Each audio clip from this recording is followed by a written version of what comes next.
สบายดีวัยรุ่นสายรถแต่งเนาะจัดไปเลยพบกันอีกแล้วเนาะผมได้ลงคลิป YouTube ดูแล้วนะห่างกันไปโดนนี่เดี๋ยวเขาจะมาปั้นบักแหลมใหม่เนาะซื้อบักแหลมจัดสภาพเรียบร้อยแล้วเอาล้อหน้าล้อหลังถอดออกมาเนาะเดี๋ยวดีไซน์อย่างทรงแข่งวัยรุ่นแล้วก็ดุมที่เป็นดุมสีแดงเลยเป็นสีแดงแก้วเนาะนี่แดงแก้วที่เขาขายเป็นสีนี้เอาเบิ้งนี่สีแดงแก้วเวลาเฮ็ดออกมาแล้วมันจะเป็นสีประมาณนี้เด้อสีที่เขาจะใช้คือมีห้องพื้นเราใช้เป็นสีขาวไว้ตัวนี้เขามีจำหน่ายเป็นรุ่นใครอยากได้ก็มาจัดได้แล้วก็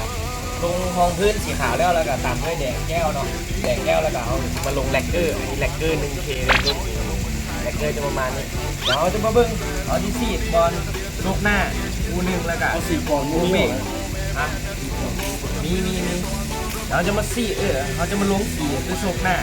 เขาจะเป็นสีแดงเลยรุ่นแล้วก็ฝาโป๊ะนี่เข้าไปที่เป็นสีแดงแล้วก็ดูหน้าหลังเข้าไปที่เป็นสีแดงแล้วนี่เปรี้ยวเดี๋ยวเขามาเบิ่งกันว่ามันจะออกมาเป็นยังไงนะดูจะเจอว่าเห็นเนาะเอาตีสกอตคูทูอย่างไปเรียบร้อยแล้วสำหรับใหม่ที่ว่าอยากเห็นสีเนาะมือใหม่อยากเห็นสีพวกนี้เขาพูดอย่างสามารถเบิ่งคลิปนี้ได้เลยไปด้วยเขาจะเป็นสีแดงทั้งหมดเลยเดี๋ยวอันดับแรกเขาก็ต้องแกะก้อนนี่เขาจะลงห้องพื้นสีขาวมาเริ่มรุ่นห้องพื้นสีขาวเดี๋ยวแกะไปพร้อมกันเลย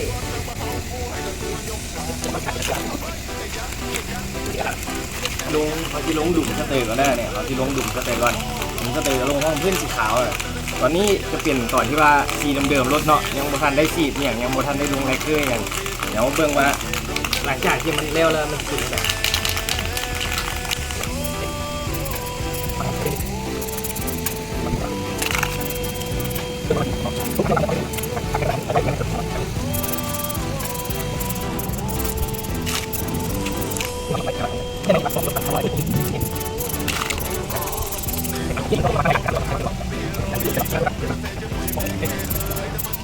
มาจะเป็นดุมหน้าจะเป็นแบบนี้หน้าเป็นไอเนาะก็ทดลองให้ไปรุ่นเลยขายเองแล้วก็ใช้เองนะรถตึงนะขายเองใช้เองอันนี้ก็เขากับผมได้มีความรู้เรื่อง4 สปีดนะเราเบิ่งตาม YouTube ออกมาใครอยากลองเฮ็ดก็สามารถเฮ็ดได้เนาะราคาก็บ่ได้แพงในของสปีดราคาธรรมดากันเอง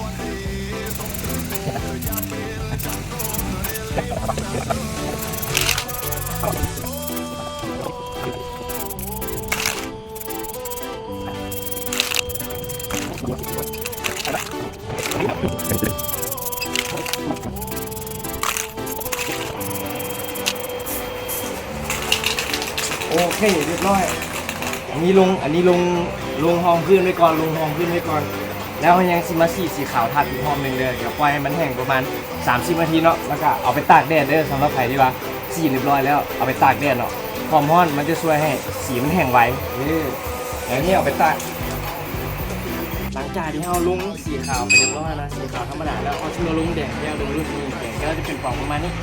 สีสมุไรแดงแก้วสีมันจะเป็นประมาณนี้เรื่อยๆเดี๋ยวถ้าไปรุ่นว่ายังโมโหว่าสีลงมาแล้วมันจะเป็นยังไงเดี๋ยวเขามาลองกันเนาะอันนี้เป็นเอาลงเป็นทองพื้นสีขาวเลยเดี๋ยวเราจะมาสีลงสีแดงเดี๋ยวนะเนี่ยเริ่มจากอุ่นไปก่อนนี่แดงแก้วมันจะมานี้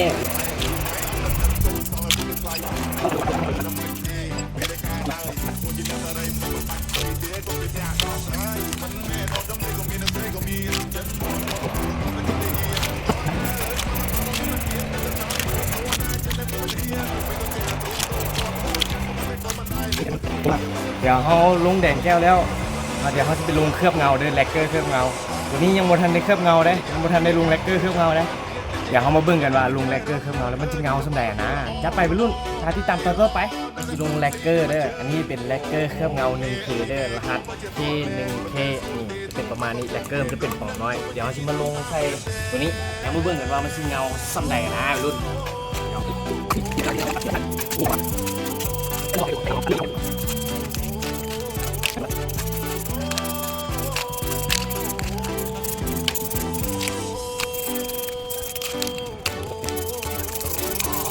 โอเค